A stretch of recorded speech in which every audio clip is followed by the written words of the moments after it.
मंडळी नमस्कार, मी प्रशांत फाटक। आज फाल्गुन कृष्ण अमावस्या शके 1945 सादर करत आहोत ठाणे वार्ता। पाहूयात काही ठळक घडामोडी। ठाणे पूर्व येथील उड्डाणपुलाचे काम 15 ऑगस्टपर्यंत पूर्ण करण्याचा निर्धार, महापालिका आयुक्त सौरभ राव यांनी केली पाहणी। ठाणे जिल्हा वकील संघटनेचे अध्यक्षपदी प्रशांत कदम यांची तिसऱ्यांदा निवड आणि जितेंद्र आव्हाडांना आधी इतिहासकार म्हणायचो पण आता नकलाकार म्हणायची वेळ। राष्ट्रवादीच्या आनंद परांजपेंचा टोला।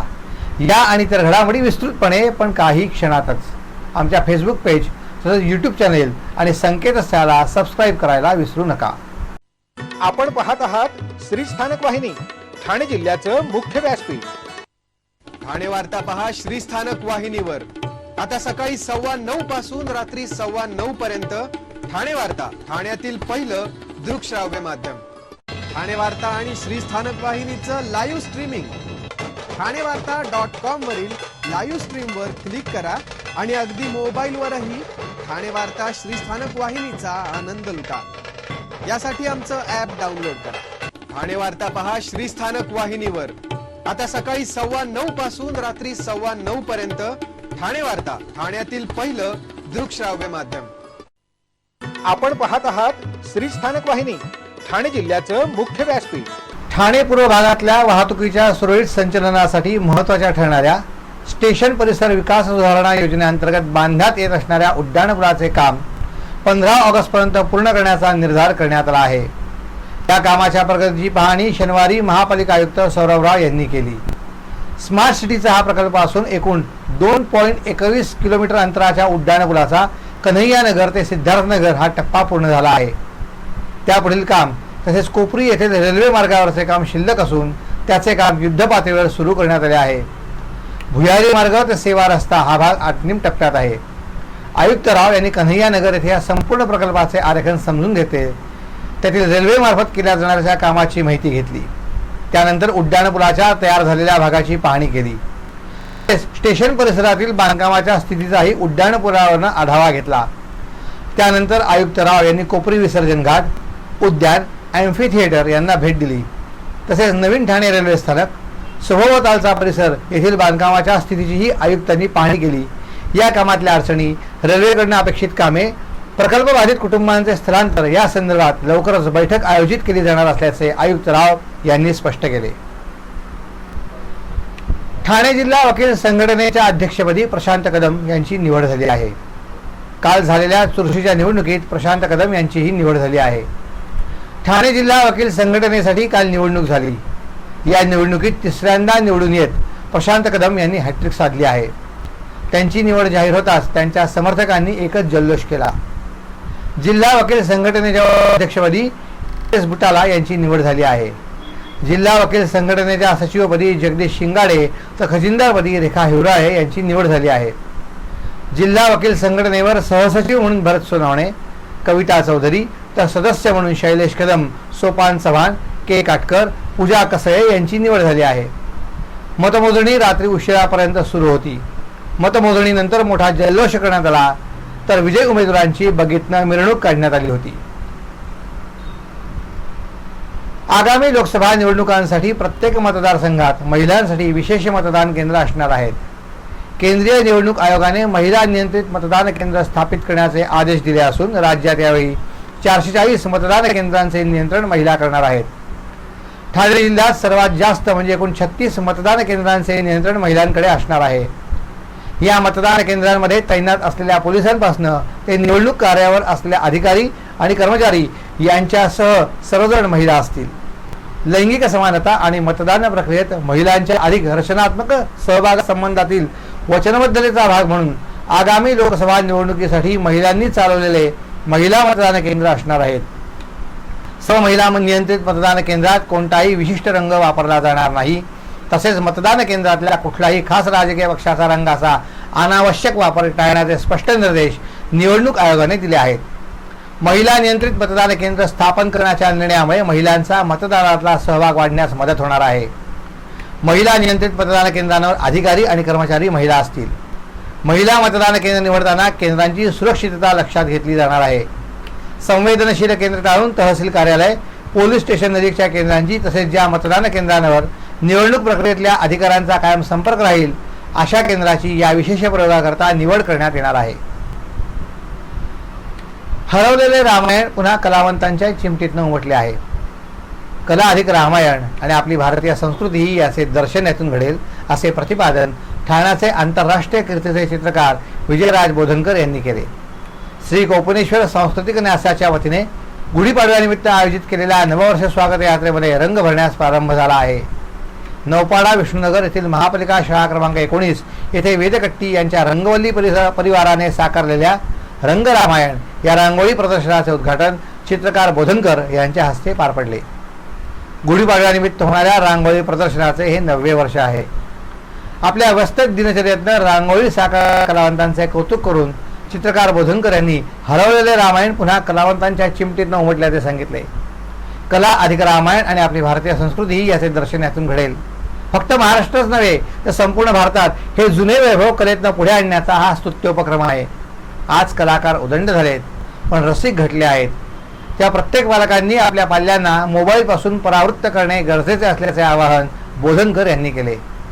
रंगवल्ली परिवारातल्या 30 कलाकारांनी रामजन्मापासून श्री रामराज्याभिषेकापर्यंत रामायणातल्या विविध प्रसंगांवर आधारित 21 रांगोळ्या साकारल्या आहेत.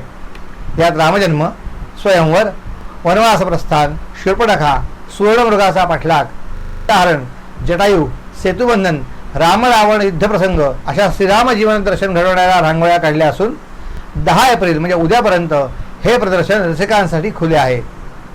त्याचबरोबर भारतीय आरमाराचे जनक छत्रपती शिवाजी महाराजांच्या 350व्या राज्याभिषेकाप्रित्यर्थ प्रदर्शन देखील येथे भरवण्यात आले आहे. या सगळ्याचा लाभ सर्व रसिक उद्यापर्यंत घेऊ शकतील. यापुढील घडामोडी एका छोट्याशा ब्रेक नंतर कुठे जाऊ नका, पाहत राहा फक्त ठाणे वार्ता. सर्व नागरिकांना आवाहन करण्यात येत आहे की सध्या डासांमार्फत पसरणाऱ्या डेंग्यू या आजाराचा प्रसार रोखण्यासाठी प्रत्येकाने पुढील प्रमाणे कार्यवाही करावी.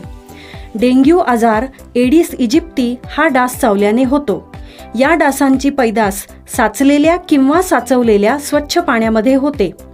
8 दिवसांपेक्षा जास्त दिवस पाणी उघडे व साचून राहिल्यास त्यात डास अंडी घालतात. अंड्यांच्या अळ्या तयार होऊन पुढे डास तयार होतात.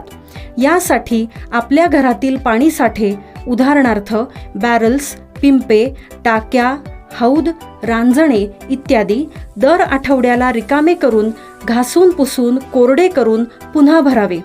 1 दिवस कोरडा दिवस म्हणून पाळावा.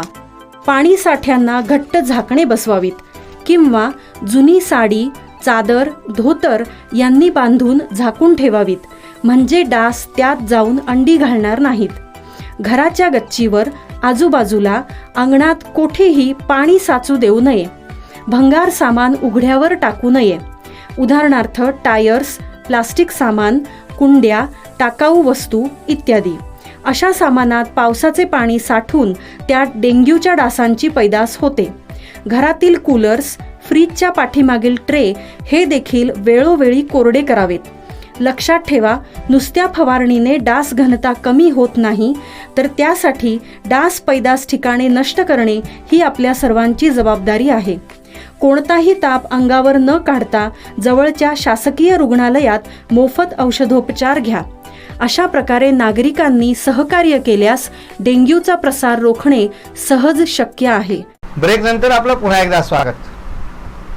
कल्याणच्या रौप्य महोत्सवी हिंदू नववर्ष स्वागत यात्रेनिमित्त शेणाळे तलाव परिसरात आयोजित प्रभू श्रीरामांच्या महाआरतीला उत्स्फूर्त प्रतिसाद मिळाल्याचे दिसून आले. इंडियन मेडिकल असोसिएशन, कल्याण संस्कृती मंच आणि इतर सामाजिक संस्थांच्या माध्यमातून कल्याणात 3 ठिकाणी या महाआरती घेण्यात आल्या. पांचजन्य ढोल ताशा पथकाकडनं लयबद्ध वादन, त्यानंतर श्री मारुती स्तोत्र, श्री रामरक्षा पठण करून मग श्री गणेश आणि श्रीरामांची आरती संपन्न झाली. यावेळी केंद्रीय राज्यमंत्री आणि भिवंडी लोकसभेचे भाजप उमेदवार कपिल पाटील, आमदार किसन कथोरे, केडीएमसी आयुक्त डॉक्टर इंदुराणी जाखड यांच्यासह अनेक प्रतिष्ठित नागरिक आणि व्यावसायिक मोठ्या संख्येने यावेळी उपस्थित होते. मुंबई क्रिकेट असोसिएशनच्या वतीने ठाणे, कळवा, मुंबई परिसरातल्या 17 वर्षाखालील मुलींसाठी बुधवारपासून दरवर्षीप्रमाणे कळवातल्या खारलार मैदानात निवड चाचणीचे आयोजन करण्यात आले आहे. मुंबई क्रिकेट असोसिएशनच्या वतीने दरवर्षी समर क्रिकेट कॅम्पचे आयोजन करण्यात येत असते. या कॅम्पच्या अनुषंगाने विविध संघांची निर्मिती करून क्रिकेट सामने आयोजित करण्यात येत असतात। या सामन्यांमध्ये चमकदार कामगिरी करणाऱ्या खेळाडूंची 17 वर्षाखालील संघात निवड होण्याची शक्यता असते। मुंबई क्रिकेट असोसिएशनच्या अखत्यारीत असलेल्या विभागांमध्ये त्यासाठी निवड चाचणी घेण्यात येत असते। त्याचाच एक भाग म्हणून सालाबादप्रमाणे खारलेल्या मैदानात ही निवड चाचणी होणार आहे। या निवड चाचणीसाठी येणाऱ्या 17 वर्षाखालील क्रिकेटपटू मुलींना सर्व सुविधा अनिरुद्ध क्रिकेट अकादमीच्या वतीने पुरविण्यात येणार आहे। ठाणे, कळवा, खारेगाव, विटावा, मुंब्रा, कौसा आदी भागातील 17 वर्षाखालील क्रिकेटपटू मुलींनी या निवड चाचणीत सहभागी व्हावे असे आवाहन अनिरुद्ध क्रिकेट अकादमीने केले आहे। लोकसभा निवडणुकीच्या पार्श्वभूमीवर 5 पाखाडी येथे कर्मचाऱ्यांना प्रशिक्षण देण्यात आले। ठाणे लोकसभा मतदारसंघांमध्ये मतदान हे 5व्या टप्प्यात आहे। मतदानाच्या वेळेस कर्मचाऱ्यांना कोणतीही अडचण येऊ नये यासाठी जिल्हा प्रशासनाने कशा प्रकारे मतदान केंद्रामध्ये व्यवस्था करावी यासाठी विशेष प्रशिक्षण देण्यात आले आहे। याचबरोबर ऐरोली व इतर ठिकाणी देखील कर्मचाऱ्यांना प्रशिक्षण देण्यात येणार आहे। कोपरी 5 पाखाडी विधानसभा क्षेत्रातल्या कर्मचाऱ्यांना प्रशिक्षण देण्यात आले। इतर विधानसभा मतदारसंघात टप्प्याटप्प्याने प्रशिक्षण देण्यात येणार आहे। हे प्रशिक्षण सहाय्यक निवडणूक निर्णय अधिकारी शीतल देशमुख यांच्या नियंत्रणाखाली आयोजित करण्यात आले होते। 25 ठाणे लोकसभा मतदारसंघांकरता 20 मे 2024 रोजी मतदान प्रक्रिया पार पडणार असून त्या पार्श्वभूमीवर विविध सरकारी निमसरकारी आस्थापनांमधून निवडणुकींच्या कामासाठी नेमण्यात आलेल्या क्षेत्रीय अधिकारी यांना control unit, ballot unit, VVPAT मशीनबाबतचे प्रशिक्षण देण्यात आले। मतदान केंद्राध्यक्ष आणि मतदान अधिकारी यांच्या प्रथम प्रशिक्षणासाठी EVM मशीन तयार करण्यात आल्या। प्रथम प्रशिक्षणाच्या दिवशी EVM प्रात्यक्षिक प्रशिक्षण देण्याकरता 24 वर्ग कक्ष तयार करण्यात आले। त्या ठिकाणी मतदान कक्षावर नियुक्त करण्यात आलेल्या कर्मचाऱ्यांना क्षेत्रीय अधिकारी यांच्यामार्फत देण्यात आले। मतदान केंद्रांवर नियुक्त करण्यात आलेले अधिकारी कर्मचारी यांच्यासाठी टपाली मतपत्रिकेची सुविधा पुरवण्यात आली असल्याची माहिती निवडणूक निर्णय अधिकारी मनीषा जायभाये यांनी दिली आहे। श्रीराम मंदिर या विषयावर 100 फूट गुणिले 100 फूट आकाराची महारांगोळी गावदेवी मैदानावर रेखाटली आहे। भारतीय नववर्ष स्वागत निमित्त संस्कार भारती ठाणे महानगर समितीतर्फे दरवर्षी महारांगोळीचे आयोजन होते। यंदा श्रीराम मंदिर या विषयावर 100 फूट गुणिले 100 फूट आकाराची महारांगोळी गावदेवी मैदानावर रेखाटली आहे। संस्कार भारतीच्या 40 कलाकारांनी 16 तासात ही कलाकृती सादर केली आणि ही कलाकृती आपण सर्वजण उद्यापर्यंत पाहू शकता। जितेंद्र आव्हाड यांना आधी इतिहासकार म्हणायचो पण आता नकलाकार म्हणायची वेळ आली आहे असा टोला राष्ट्रवादीच्या आनंद परांजपे यांनी त्यांना लगावला। राष्ट्रवादीचे नेते माजी मंत्री जितेंद्र आव्हाड यांनी नवी मुंबईत खासदार सुप्रिया सुळे यांच्या प्रचारासाठी आयोजित केलेल्या सभेत आणि कळव्यातल्या शिमग्यातल्या सांस्कृतिक व्यासपीठावरून पुन्हा एकदा आखलेचे तारे तोडले आहेत। जितेंद्र आव्हाड यांनी उपमुख्यमंत्री अजित पवार आणि प्रदेशाध्यक्ष सुनील तटकरे यांच्यावर जे काही आरोप केले त्याचा आम्ही निषेध करतो। आमच्या आरोप करण्यापेक्षा शरद पवार यांना त्यांनी विचारावे की 2014 साली विधानसभेचे संपूर्ण निकाल यायच्या आधीच भाजपला पाठिंबा कोणी द्यायला लावला। 2019 मध्ये पहाटेचा शपथविधी कोणाच्या आशीर्वादाने झाला हे शरद पवार यांना आव्हाड यांनी विचारावे असा प्रश्नही परांजपे यांनी उपस्थित केला। राष्ट्रवादीची स्थापना झाल्यावर अजित पवार, सुनील तटकरे, छगन भुजबळ यांचे मोठे योगदान आहे। जितेंद्र आव्हाड हे राष्ट्रवादीमधले खंडू खोपडे आणि सुराजी पिसाळ आहेत। आव्हाड यांनी जिल्ह्यात पक्षाची ताकद कमी केली। भाऊ बहिणीच्या नात्यावर आव्हाड यांनी बोलू नये। सुप्रिया सुळे आणि अजित पवार यांची फक्त राजकीय भूमिका वेगळी आहे, त्यामुळे आव्हाड यांनी त्यांच्या कुटुंबावर बोलू नये। गणेश नायकांचा आणि वसंतराव खरे यांचा कायम आव्हाड यांनी दुस्वास केला। शरद पवार यांना कायम खोटं नाटं सांगण्याचे काम आव्हाड यांनी केले। तुमचे कार्यालय अधिकृत आहे की अनधिकृत आहे हे आव्हाडांनी कळवेकरांना सांगावे असा टोलाही आनंद परांजपे यांनी आव्हाडांना लगावला। आपण पाहत आहात श्री स्थानक वाहिनी ठाणे जिल्ह्याचं मुख्य व्यासपीठ। ठाणे वार्ता पहा श्री स्थानक वाहिनीवर आता सकाळी 9:15 पासून रात्री 9:15 पर्यंत ठाणे वार्ता, ठाण्यातील पहिलं दृकश्राव्य माध्यम। ठाणे वार्ता आणि श्री स्थानक वाहिनीचं लाईव्ह स्ट्रीमिंग ठाणेवार्ता.com वरील लाईव्ह स्ट्रीमवर क्लिक करा आणि अगदी मोबाईलवरही ठाणे वार्ता श्री स्थानक वाहिनीचा आनंद लुटा। यासाठी आमचं ॲप डाउनलोड करा। ठाणे वार्ता पहा श्री स्थानक वाहिनीवर आता सकाळी 9:15 पासून रात्री 9:15 पर्यंत ठाणे वार्ता, ठाण्यातील पहिलं दृकश्राव्य माध्यम। आपण पाहत आहात श्री स्थानक वाहिनी ठाणे जिल्ह्याचं मुख्य व्यासपीठ। आपण आपले कार्यक्रम असा बातम्या आम्हाला ठाणेवार्ता@gmail.com या आमच्या ईमेलवर कळवू शकता। ठळक घडामोडी शेवटी पुन्हा एकदा ठाणे पूर्व येथे उड्डाणपुलाचे काम 15 ऑगस्ट पर्यंत पूर्ण करण्याचा निर्धार महापालिका आयुक्त सौरभ राव यांनी केली पाहणी. ठाणे जिल्हा वकील संघटनेच्या अध्यक्षपदी प्रशांत कदम यांची तिसऱ्यांदा निवड. आणि जितेंद्र आव्हाडांना आधी इतिहासकार म्हणायचो पण आता नकलाकार म्हणण्याची वेळ. राष्ट्रवादीच्या आनंद परांजपेंचा टोला. या होत्या ठाणे वार्ता. आपली एखादी बातमी बघायची राहून गेल्यास आपण आमच्या ठाणेवार्ता.in या संकेतस्थळाला किंवा फेसबुक पेज तसंच यूट्यूब चॅनेलला अवश्य भेट द्या. उद्याच्या गुढीपाडव्यानिमित्त आपल्या सगळ्यांना मनपूर्वक शुभेच्छा. मंडळी, पुन्हा भेटू पुढील बातमीपत्रात फक्त श्रीस्थानक वाहिनीवर. धन्यवाद.